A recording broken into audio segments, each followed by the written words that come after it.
Very good evening to all of you. आज हम फिर एडजेक्टिव की चर्चा को आगे बढ़ा रहे हैं और adjective one of the most important topics of English grammar है और बहुत सारा इससे क्वेश्चन, जैसे डिग्री ऑफ कंपैरिजन की बात आगे होगी, उससे रिलेटेड प्रश्न पूछा जाता है।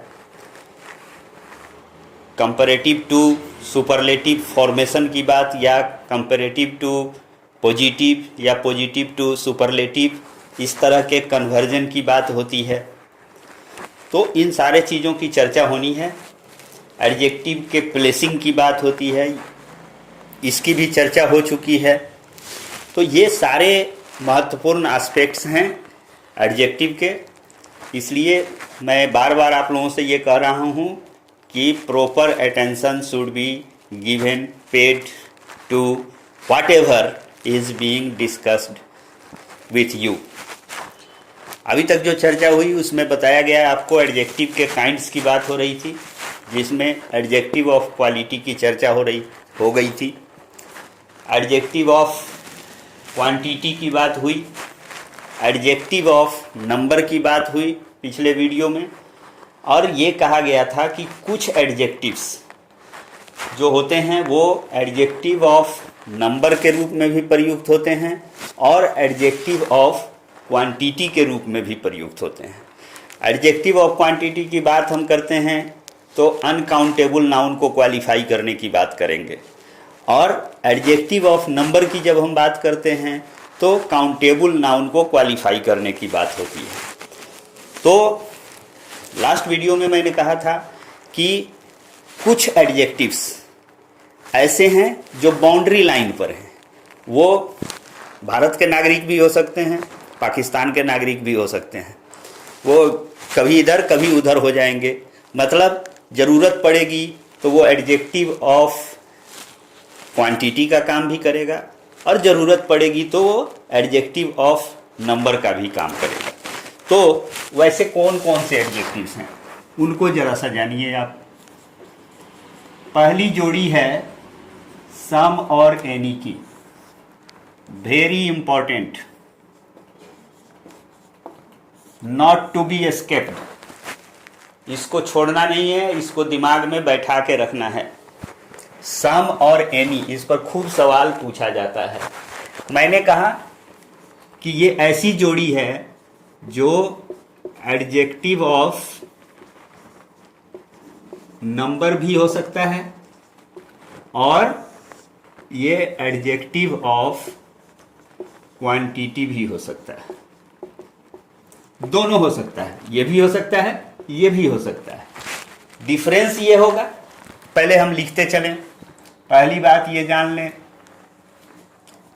कि बोथ ऑफ देम, मतलब सम और एनी दोनों, can be used either as an adjective of number और ऑफ क्वांटिटी। पहली बात तो ये क्लियर हो गई कि सम का प्रयोग एडजेक्टिव ऑफ नंबर के रूप में भी किया जा सकता है, एडजेक्टिव ऑफ क्वांटिटी के रूप में भी किया जा सकता है। दूसरी बात,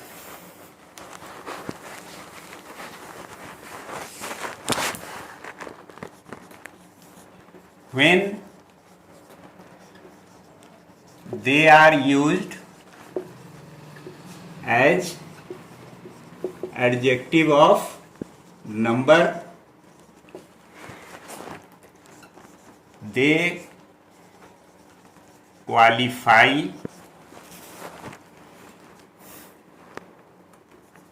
a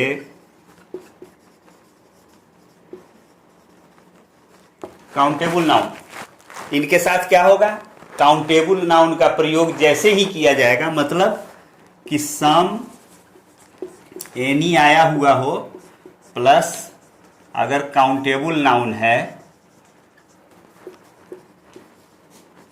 तो इसको हम कहेंगे, इस स्थिति में इसको हम क्या कहेंगे, एडजेक्टिव ऑफ नंबर। ये संख्या बताएगा। जैसे फॉर एग्जाम्पल,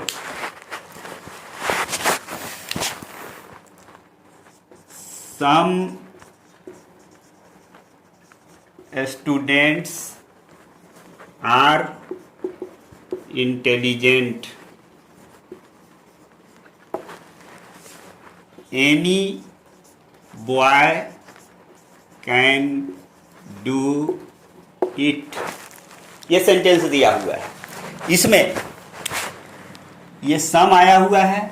यहां पर जो सम आया है वो एडजेक्टिव ऑफ नंबर के रूप में आया है। क्यों आया है एडजेक्टिव ऑफ नंबर के रूप में? क्योंकि ये काउंटेबल नाउन को क्वालिफाई कर रहा है। यहां पर जो एनी आया हुआ है वो क्यों, वो किस एडजेक्टिव के रूप में आया है? एडजेक्टिव ऑफ नंबर के रूप में आया है। एडजेक्टिव ऑफ नंबर के रूप में क्यों आया है? उसके पीछे रीजन है कि ये काउंटेबल नाउन को क्वालिफाई कर रहा है।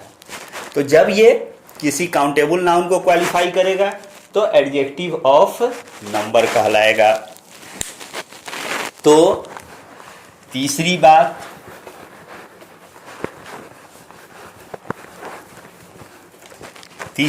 क्या होगी कि when they qualify an uncountable noun. उसमें था काउंटेबल, अब हो जाएगा अनकाउंटेबल नाउन। तो they work as adjective of quantity. Quantity बताने वाला वो एडजेक्टिव हो जाएगा। जैसे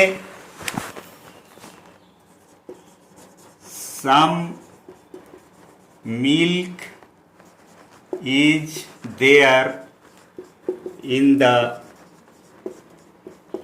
किचन। यहां पर सम आया हुआ है और ये सम पूछा जाए आपसे कि ये कैसा एडजेक्टिव है, तो आपका जवाब स्पष्ट रूप से होना चाहिए कि ये एडजेक्टिव ऑफ क्वांटिटी है। वाई? रीजन इसके पीछे ये है because it has been used here to qualify an uncountable noun. Milk जो है वो अनकाउंटेबल है, उसको क्वालिफाई करने के लिए ये आ रहा है। दूसरा example,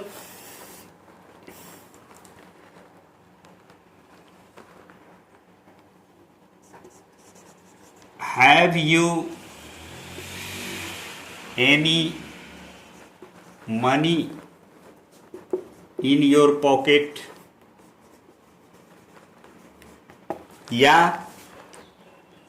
have you any milk in the kitchen.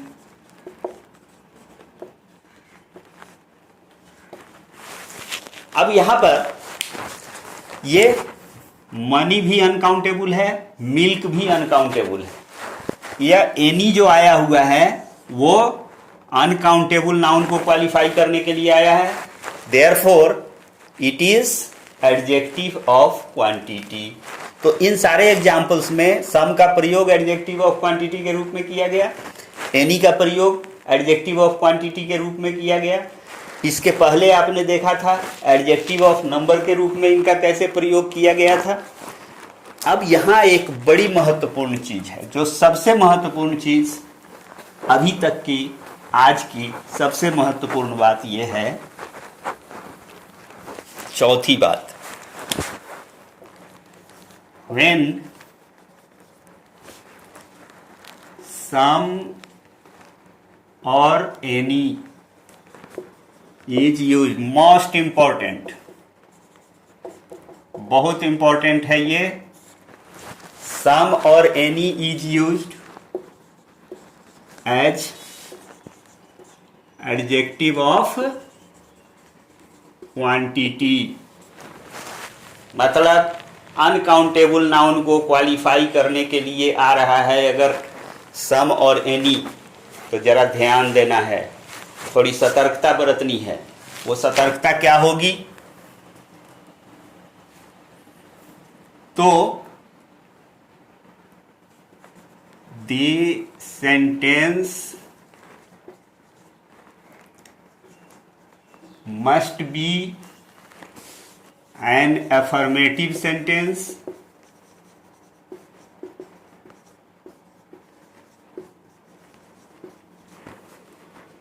for using some and it must be a negative sentence, negative or interrogative sentence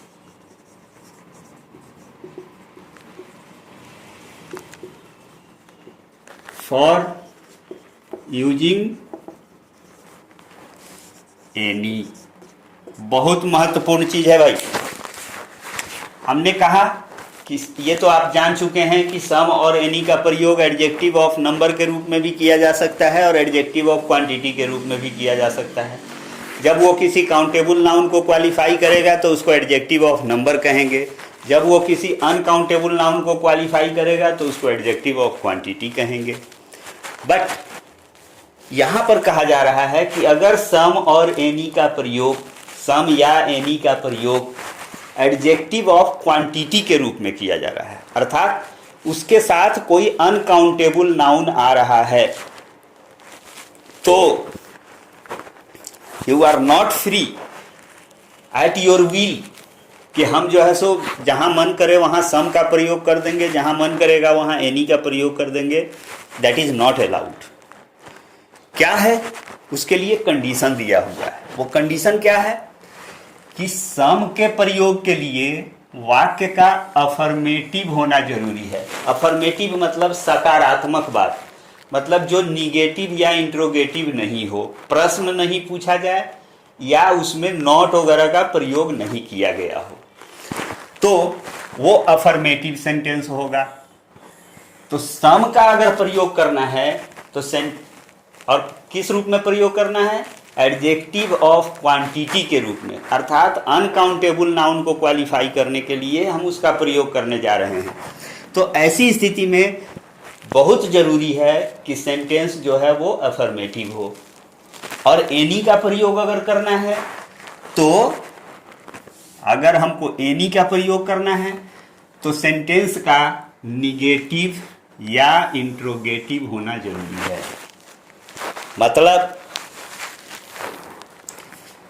मतलब एक इक्वेशन आप लोग दिमाग में बैठा लीजिए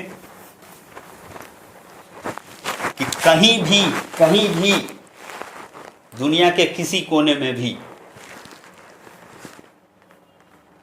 अगर सम प्लस अनकाउंटेबल नाउन हो तभी ये एडजेक्टिव ऑफ क्वांटिटी होगा। तो सेंटेंस मस्ट बी अफर्मेटिव। ठीक है। और अगर एनी प्लस अनकाउंटेबल नाउन करना है आपको, अनकाउंटेबल नाउन को क्वालिफाई करने के लिए एनी का प्रयोग करने जा रहे हैं, मतलब वो एडजेक्टिव ऑफ क्वांटिटी के रूप में आप प्रयोग करने जा रहे हैं, तो in that case it is very essential कि जो सेंटेंस हो वो या तो इंट्रोगेटिव हो, मतलब प्रश्न पूछा जाए उस वाक्य के द्वारा, या फिर वो निगेटिव हो। जैसे अगर हम लिखते हैं I have not some money in my pocket, ये सेंटेंस दिया हुआ है। This sentence is an incorrect sentence. गलती क्या हुई है? यहां सम का प्रयोग किया गया है। यस, ये सम का प्रयोग किया गया है किसको? अनकाउंटेबल को क्वालिफाई करने के लिए। तो सम का प्रयोग अगर अनकाउंटेबल को क्वालिफाई करने के लिए किया जाना है तो कहा गया है आपको कि वाक्य का अफर्मेटिव होना जरूरी है, लेकिन ये सेंटेंस में आप क्या देख रहे हैं, नॉट आया हुआ है जो इसको निगेटिव बना दे रहा है। तो निगेटिव सेंटेंस में हम सम का प्रयोग एडजेक्टिव ऑफ क्वांटिटी के रूप में नहीं कर सकते हैं। क्लियर? तो क्या होगा, हमको लिखना पड़ेगा आई have not any money in my pocket. अब क्या हुआ, ये देखिए ये निगेटिव सेंटेंस है, ठीक है। एनी का प्रयोग किया जा रहा है मनी अनकाउंटेबल नाउन को क्वालिफाई करने के लिए, ठीक है। यहाँ इक्वेशन देखेंगे, any plus uncountable noun, any plus uncountable noun, तो वाक्य का इंट्रोगेटिव या निगेटिव होना जरूरी है। वाक्य ये निगेटिव है, देयरफॉर ये सेंटेंस सही है। एक अंग्रेजी में कविता है, जो बच्चा सबसे पहले जो कविता सिखाई जाती है बच्चों को, अंग्रेजी की कविता, उनमें से एक कविता है, वो क्या है, baa baa black sheep have you any wool. वहां पर हैव यू एनी वूल, ये प्रश्न पूछा गया है। ऊल क्या है, ऊल का मतलब ऊन, जो भेड़ का बाल होता है, दैट इज ऊल। तो वो अनकाउंटेबल है, अनकाउंटेबल को क्वालिफाई करना है हमको, तो हम क्या करते हैं, वहां पर एनी का प्रयोग करेंगे। तो कभी भी सम का प्रयोग एडजेक्टिव ऑफ क्वांटिटी के रूप में इंट्रोगेटिव और निगेटिव सेंटेंस में नहीं होगा, और एनी का प्रयोग एडजेक्टिव ऑफ क्वांटिटी के रूप में अफर्मेटिव सेंटेंस में नहीं होगा। I think this should be clear to all of you. इस पर सवाल आपको हर 2-3 एग्जाम में 1-2 बार निश्चित रूप से कॉम्पिटिटिव एग्जाम में इस पर सवाल आता है। Therefore special attention is required to be paid to this point particularly. Okay, एक दूसरी जोड़ी है, जैसे सम और एनी की बात की गई, उसी तरह से एक दूसरी जोड़ी है। वो जोड़ी है, वो भी बाउंड्री लाइन वाला है, मतलब वो एडजेक्टिव ऑफ नंबर के रूप में भी आ सकता है और एडजेक्टिव ऑफ क्वांटिटी के रूप में भी आ सकता है। जब भी एडजेक्टिव ऑफ नंबर की बात करेंगे तो काउंटेबल नाउन को क्वालिफाई करने की बात करेंगे किसी भी जगह पर। जब भी हम एडजेक्टिव ऑफ क्वांटिटी की बात करेंगे तो अनकाउंटेबल नाउन को क्वालिफाई करने की बात करेंगे। तो ये दूसरा जो है, दूसरी जोड़ी जो है, वो है all and whole. All and whole, इसका मतलब दोनों का लगभग एक जैसा है। ऑल का मतलब सभी और होल का मतलब भी पूरा। तो लेकिन ये दोनों भी प्रयुक्त होते हैं एडजेक्टिव ऑफ क्वांटिटी के रूप में और एडजेक्टिव ऑफ नंबर के रूप में भी, ठीक है। तो इनके बारे में भी जान लीजिए कि both can be used as adjective of quantity और एज एडजेक्टिव ऑफ नंबर, ठीक है। As adjective of quantity they qualify an uncountable noun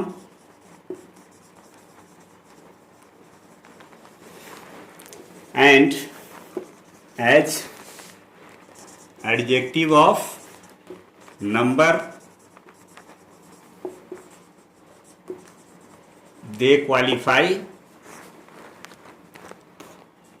countable noun, ठीक है। एडजेक्टिव ऑफ क्वांटिटी के रूप में आएगा तो अनकाउंटेबल नाउन को क्वालिफाई करेगा, एडजेक्टिव ऑफ नंबर के रूप में आएगा तो काउंटेबल नाउन को क्वालिफाई करेगा। This is a common factor for all. तो अब इसमें हम ऑल की बात करते हैं। क्या होगा? ऑल प्लस अगर काउंटेबल नाउन है तो इट मस्ट बी प्लूरल। ये ध्यान रहे, ये बहुत महत्वपूर्ण है। ऑल को अगर एडजेक्टिव ऑफ नंबर के रूप में प्रयुक्त कर रहे हैं आप तो मतलब काउंटेबल नाउन का आप प्रयोग करेंगे तभी वो एडजेक्टिव ऑफ नंबर कहलाएगा। और जब ये एडजेक्टिव ऑफ नंबर के रूप में आ रहा होगा ऑल, तो उसके साथ जरूरी है कि जो भी नाउन आए वो नाउन प्लूरल हो, सिंगुलर नहीं होगा। जैसे हम कहते हैं कि ऑल बॉय, ये गलत है, ऑल बॉयज हमको लिखना पड़ेगा। ऑल स्टूडेंट हम लिखेंगे तो गलत होगा, हमको क्या लिखना होगा? ऑल स्टूडेंट्स लिखना होगा, क्योंकि उसके साथ काउंटेबल नाउन आ रहा है। और जब भी काउंटेबल नाउन आएगा तो वो एडजेक्टिव ऑफ नंबर होगा, और जब भी एडजेक्टिव ऑफ नंबर होगा तो उसके साथ आने वाला नाउन प्लूरल होना चाहिए। Countable noun plural plus plural verb. जैसे all student is not intelligent, ये दिया हुआ है, तो भाई इसका रिजल्ट क्या होगा? यस, ये इनकरेक्ट होगा। काहे? ऑल आया है और ये काउंटेबल नाउन आया है, तो हमको क्या करना पड़ेगा? ऑल स्टूडेंट्स, क्योंकि ये हमारा समीकरण बता रहा है कि ऑल के साथ काउंटेबल नाउन आएगा तो वो प्लूरल होगा, आर नॉट इंटेलिजेंट। ये सेंटेंस हमारा सही हो जाएगा। तो ये ऑल का एडजेक्टिव ऑफ नंबर के रूप में प्रयोग हुआ। होल की बात करें अब हम, दूसरा जो है वो एडजेक्टिव ऑफ नंबर के रूप में होल प्लस काउंटेबल नाउन, तभी ना ये एडजेक्टिव ऑफ नंबर होगा। जब तक काउंटेबल नाउन नहीं देंगे तब तक ये एडजेक्टिव ऑफ नंबर नहीं होगा। तो काउंटेबल नाउन, अब ये होल जब आएगा काउंटेबल नाउन के क्वालिफाई करने के लिए, मतलब एडजेक्टिव ऑफ नंबर के रूप में, तो ये सिंगुलर होगा, ये ध्यान रहे। और तब प्लस सिंगुलर वर्ब भी होगा। जैसे हीज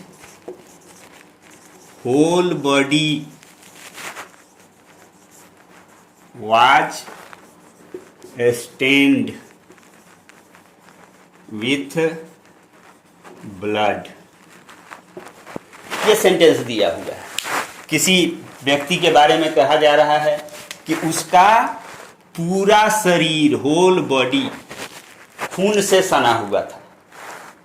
तो अब ये बॉडी जो है, एक बॉडी, दो बॉडी, 5 बॉडी, ये बॉडी जो है वो काउंटेबल नाउन है। लेकिन चूंकि ये किसके साथ, ये होल इसको क्वालिफाई करने के लिए आ रहा है, तो होल चूंकि संपूर्ण की बात करता है, एक की बात करता है। होल कहीं भी आप बात कीजिएगा तो वो चाहे आप काउंटेबल नाउन के साथ कीजिए, चाहे आप अनकाउंटेबल के साथ कीजिए, होल का मतलब पूरा, पूरा मतलब एक यूनिट। देयरफॉर इसके बाद जो आने वाला नाउन होगा वो सिंगुलर होगा। अब इन दोनों का प्रयोग, ये तो एडजेक्टिव ऑफ नंबर के रूप में हो गया, एडजेक्टिव ऑफ नंबर, क्योंकि दोनों के साथ हम काउंटेबल की बात कर रहे हैं, ये भी एडजेक्टिव ऑफ नंबर ही होगा, ठीक है। लेकिन अब एडजेक्टिव ऑफ क्वांटिटी के रूप में भी इसका प्रयोग होता है, ये आप लोगों को कहा जा चुका है पहले। तो क्या होगा? ऑल हो और चाहे होल हो, दोनों में से कुछ भी हो। जैसे ही ये एडजेक्टिव ऑफ क्वांटिटी आए के रूप में आएगा, मतलब एक बात तय हो जाएगी। कौन सी बात तय हो जाएगी? कि इसको अनकाउंटेबल नाउन आएगा इसके बाद, तभी ना हम इसको कहेंगे एडजेक्टिव ऑफ क्वांटिटी, क्योंकि एडजेक्टिव ऑफ क्वांटिटी का मतलब ही होता है अनकाउंटेबल नाउन को क्वालिफाई करने वाला एडजेक्टिव।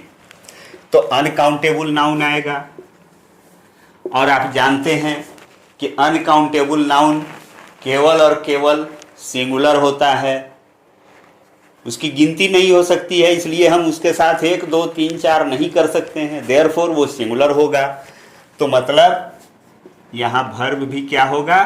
वो सिंगुलर वर्ब होगा। जैसे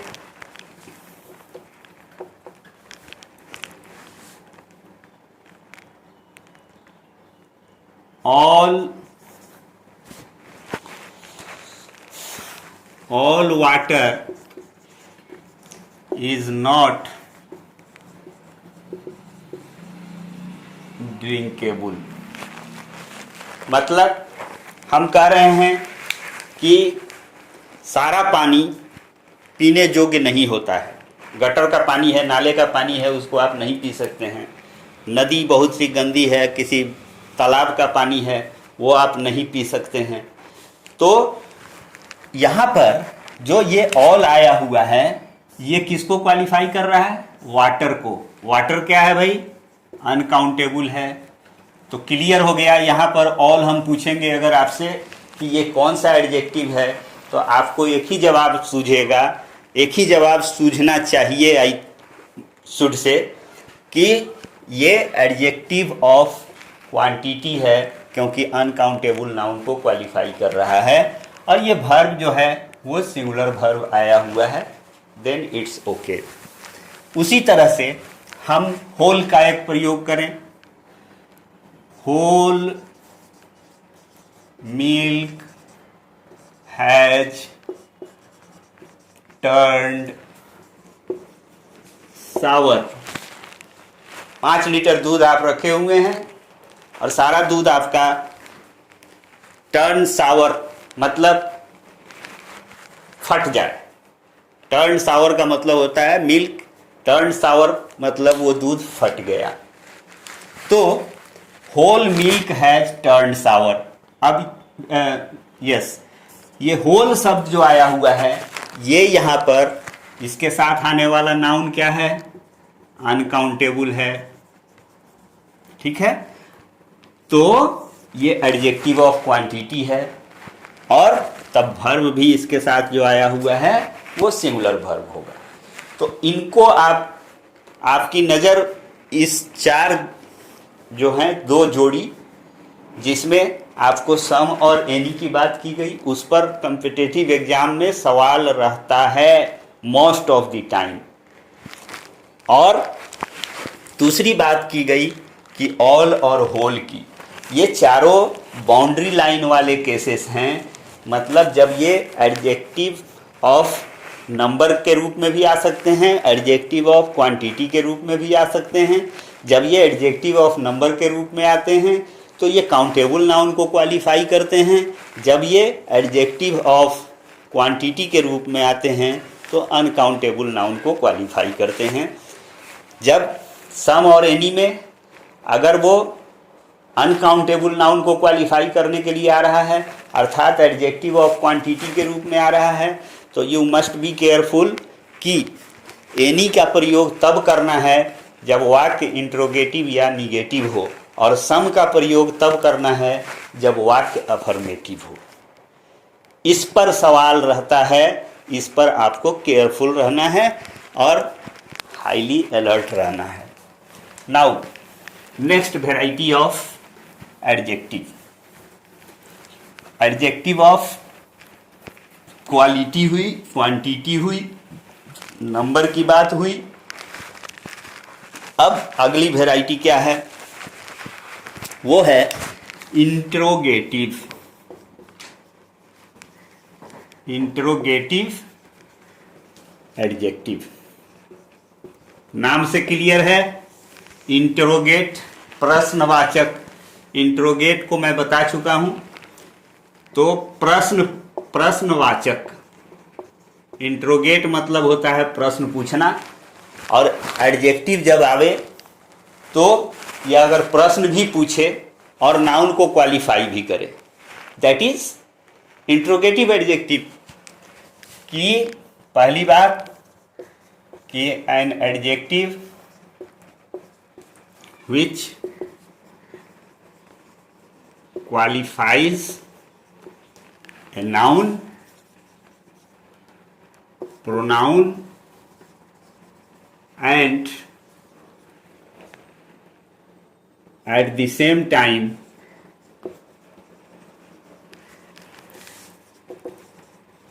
asks a question।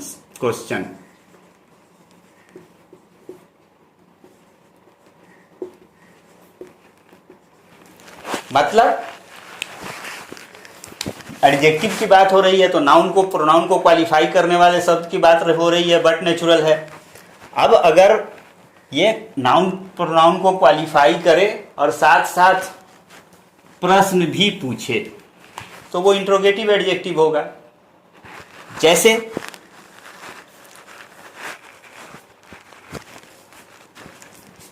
whose bag is this। अब यहां पर ये हुज आया हुआ है। आप लोगों को जिस समय प्रोनाउन की चर्चा हो रही थी उसमें भी इंट्रोगेटिव प्रोनाउन की चर्चा की गई थी। सेम शब्द यहां पर भी आया हुआ है, और सेम शब्द प्रोनाउन भी होगा और सेम शब्द एडजेक्टिव भी होगा। डिफरेंस दोनों में क्या हो जाएगा कि जब वो प्रोनाउन के रूप में आएगा तो नाउन को खलास कर देगा, मतलब नाउन को भगा देगा सेंटेंस में से और उसकी जगह पर आके बैठ जाएगा। और जब वो एडजेक्टिव के रूप में आएगा तो वहां पर नाउन उसका दोस्त बना हुआ रहेगा। वो सारी दुश्मनी, प्रोनाउन वाली दुश्मनी खत्म हो जाएगी। वहां पर वो नाउन को अपने गले से लगा लेगा, चिपका लेगा, अपने साथ बिठा लेगा। जैसे यहाँ हुज ने क्या किया है, इस बैग नाउन को अपने साथ बैठा लिया है। बस यही डिफरेंस है, बाकी इंट्रोगेटिव वर्ड में कोई डिफरेंस नहीं होगा। Same word can be used as an interrogative pronoun, the same word can also be used as an interrogative adjective. The only difference will be कि in a sentence in which the interrogative word is used to ask a question, is used as a pronoun, तो वो क्या करेगा, noun को खत्म कर देगा, मार डालेगा, हटा देगा, उसको भगा देगा सेंटेंस से, नजर नहीं आएगा नाउन सेंटेंस में। और अगर वो एडजेक्टिव के रूप में आएगा तो वो उसको गले से लगा लेगा, उसकी दोस्ती होगी, उसके साथ बैठा हुआ रहेगा वो। यही डिफरेंस है। जैसे यहाँ आपने देखा कि हुज बैग इज दिस, ये हुज प्रश्न पूछ रहा है प्लस इसको क्वालिफाई कर रहा है किसका बैग है। तो यहाँ ये क्या है, इंट्रोगेटिव एडजेक्टिव के रूप में ये आया हुआ है। तो अब दूसरी बात इसमें देखें,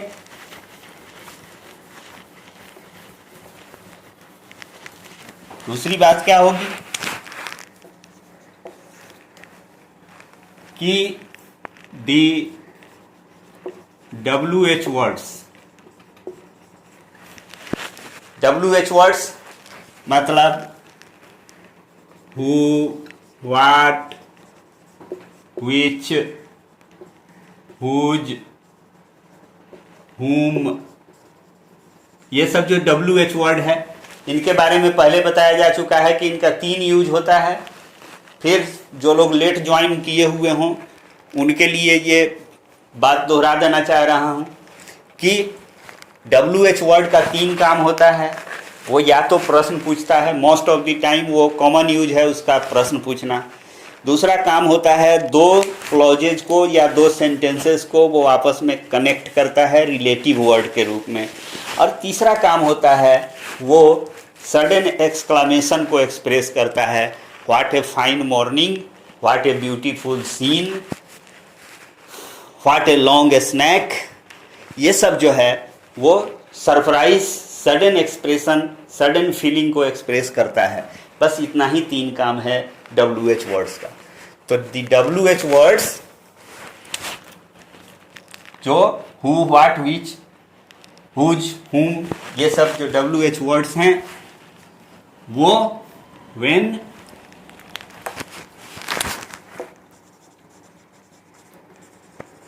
combined with a noun is used to ask a question. The WH words who, which, whose, when combined with a noun and is used to ask a question are interrogative adjectives.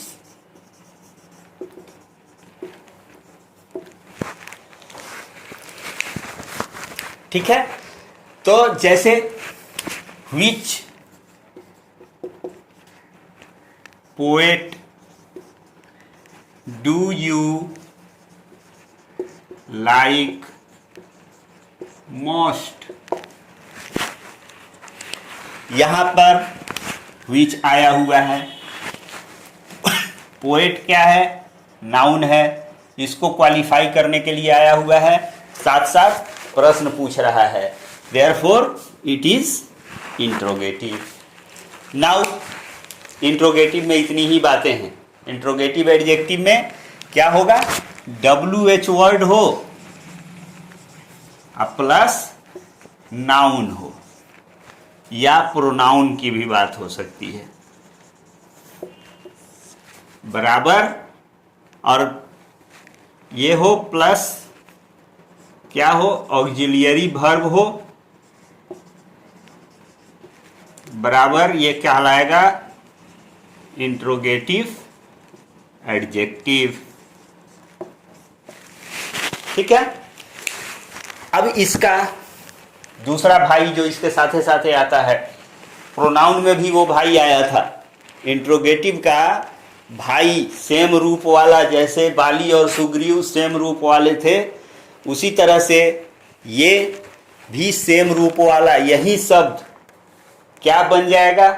अभी just मैंने कहा कि WH word का दूसरा use होता है to relate और to connect two clauses, two sentences, two words together.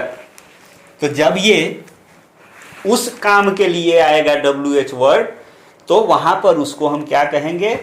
Relative adjective.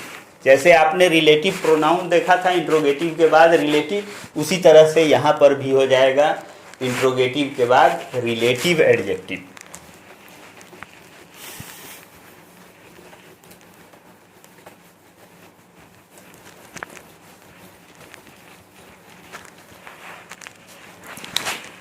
Relative adjective,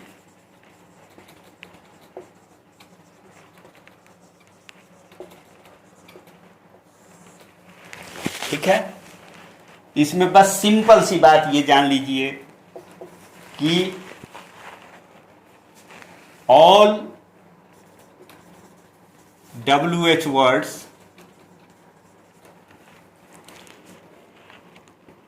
मतलब who, which, what, whom, whose, ये सब when used to connect to clauses or sentences are called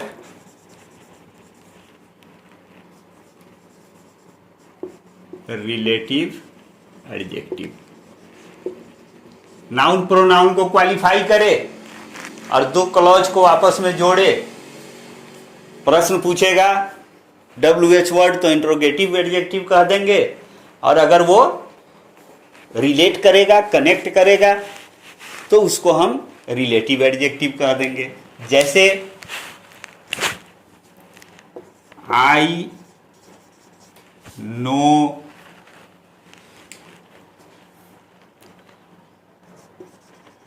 the boy who is standing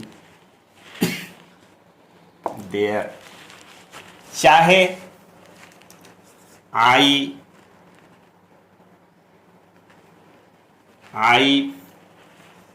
no which candidate can get first division। तो अब यहां पर which plus candidate, मैं जानता हूं उन कैंडिडेट्स को जो फर्स्ट डिवीजन ला सकते हैं। तो वहां पर जो इंट्रोगेटिव था ये, तो हु का मतलब कौन, विच का मतलब कौन, व्हाट का मतलब क्या।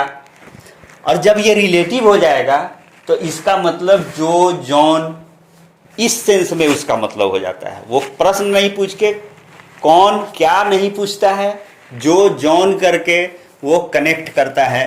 जैसे आई नो व्हिच कैंडिडेट, ये व्हिच WH वर्ड है प्लस इसके साथ नाउन आया हुआ है, ये इसको क्वालिफाई कर रहा है, और साथ साथ इस दो क्लॉज को, आई नो एक क्लॉज है और which candidate can get first division ये दूसरा क्लॉज है।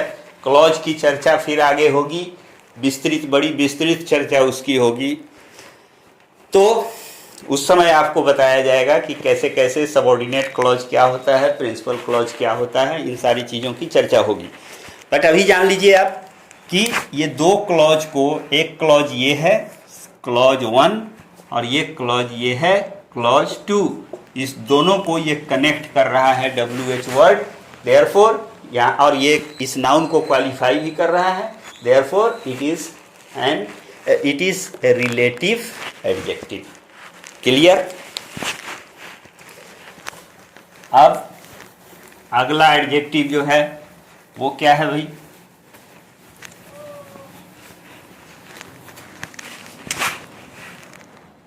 डिस्ट्रीब्यूटिव। फिर से प्रोनाउन में एक बार बैक होके चलिए आप लोग। ये शब्द प्रोनाउन के वैरायटी के रूप में भी आया हुआ था और बताया गया था कि ये सिंगल यूनिट में बांटता है, नाउन को रिप्लेस भी करता है और जिसको रिप्लेस करता है उसको टुकड़ा टुकड़ा में काट देता है, उसको मार देता है, क्योंकि प्रोनाउन के रूप में वो आया है तो नाउन को हटाता है और हटाए गए नाउन को वो टुकड़े टुकड़े में, एक एक यूनिट में, एक एक पीस में बांट देता है।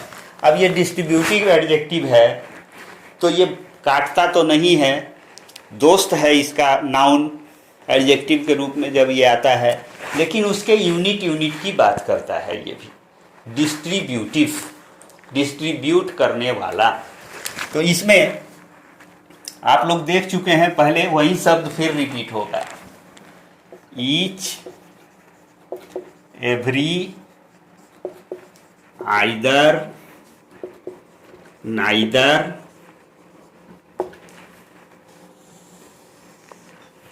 ये एडजेक्टिव डिस्ट्रीब्यूटिव एडजेक्टिव के रूप में आते हैं। कैसे? जैसे हम कहें ईच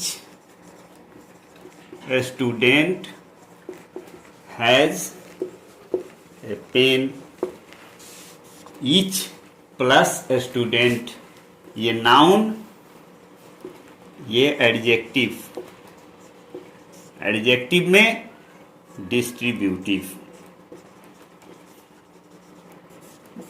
प्रत्येक, प्रति एक, हर एक हर के पास, एक एक के पास।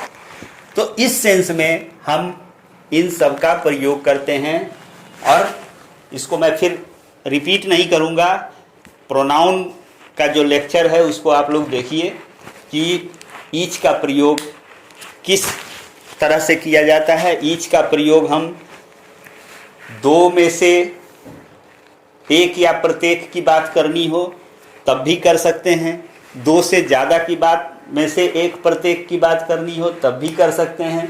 बट एवरी के प्रयोग के लिए आप लोगों को बताया गया था कि एवरी का प्रयोग तब करना है जब संख्या मोर देन 2 हो। आइदर नाइदर के बारे में आप लोगों को बड़ी विस्तृत जानकारी दी गई थी प्रोनाउन वाले लेक्चर में।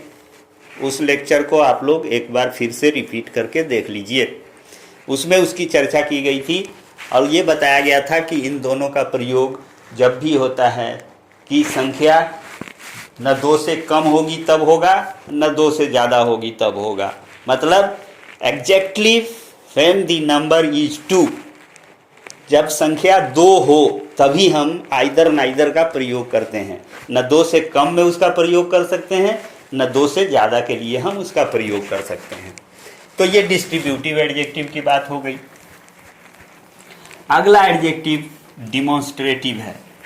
वो भी बहुत शॉर्ट, उसकी भी चर्चा हो चुकी है। डिमॉन्स्ट्रेटिव, और कहा गया है ये डिमॉन्स्ट्रेट वर्ब से बना है। डिमॉन्स्ट्रेट का मतलब होता है बताना। क्या बताना? नियरनेस या डिस्टेंस। उसकी भी चर्चा हो गई थी कि this, that, these, those plus noun is equal to demonstrative adjective.